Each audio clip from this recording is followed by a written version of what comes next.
Hi and welcome back. It's a horrible rainy afternoon and I feel like making a cake. And thinking about what to make, I considered making Torta della Nonna.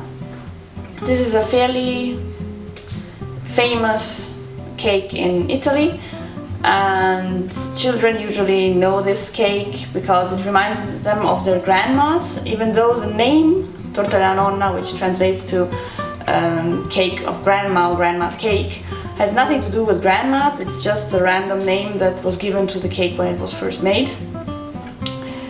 And yeah, now let's start.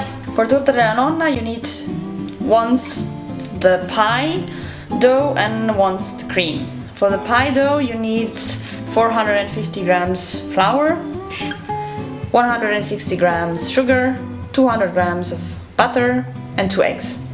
For our custard we need 750 milliliters of milk, 225 grams of sugar, 30 grams of flour, 25 grams of starch, cornstarch or potato starch, the zest of 1 lemon. I have here two lemons zested because one goes into the dough, 1 egg yolk and 3 eggs. For the topping we have my big favorite from my childhood, pine nuts. And you can also drizzle some powdered sugar, but I'm not a big fan of powdered sugar, so I'll keep it low. Start by mixing the flour with the butter.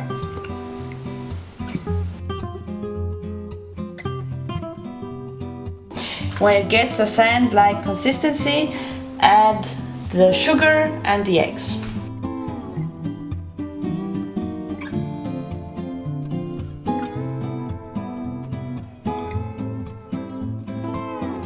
Now that it's been mixed a bit, we will work it with our hands. Now, ideally you put it on a working surface and work it there, but I prefer working it in a bowl. Add the zest of your lemon and work.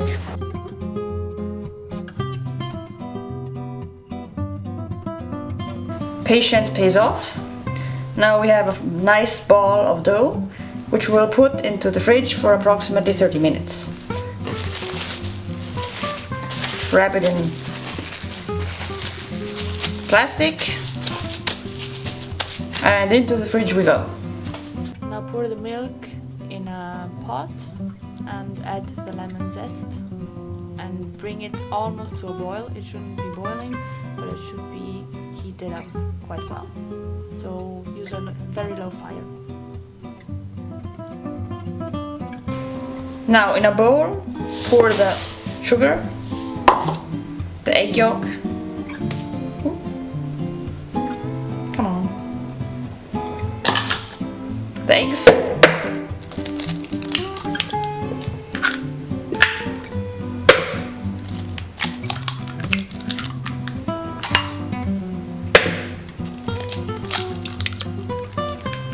are there any shells? No, looks fine. And mix until the sugar is more or less absorbed.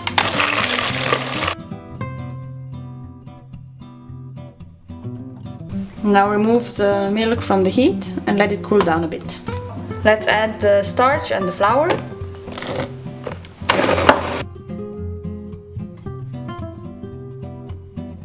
Now let's add a bit of the milk. And now we transfer everything into a pot and boil it until it's thick.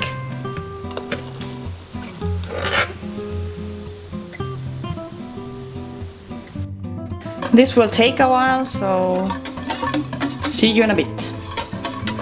And here's our finished custard, nice and thick. Now we let it cool down by pouring it into another bowl and putting it in a cool place. Now 30 minutes have passed and we take out our nice bowl, open it and split it up into 2.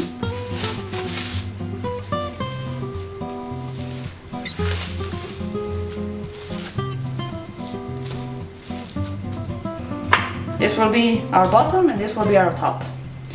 Now we get ourselves a nice assistant who will do the dirty work and rolling it out, while I will be busy leaking out the custard.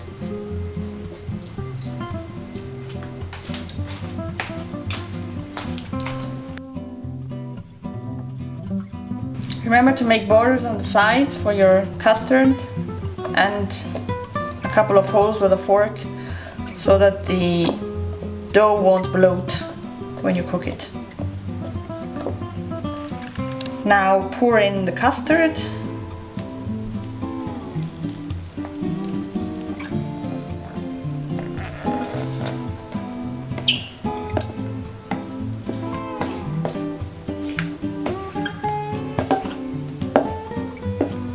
This will be leaked out later. And cover with the second half of your dough.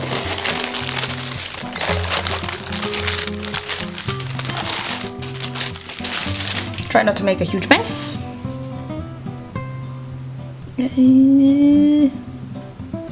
This feels like surgery.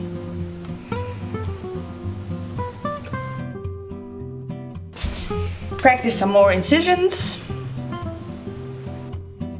and cover with pine nuts.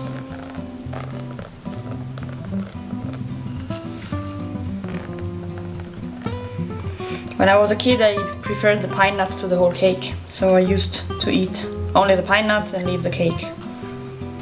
And now into the oven for 50 minutes at 160 degrees. Should it start to become a bit dark on the top, just cover it with some aluminum foil. I'm back. I had time to do my stretching exercises and shower, so I'm all clean and fresh now, and finally the cake is done and it's time for us to eat.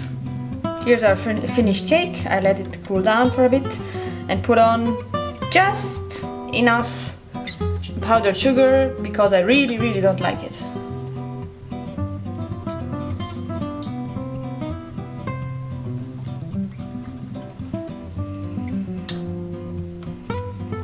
So, thanks for watching and see you again next week. Bye!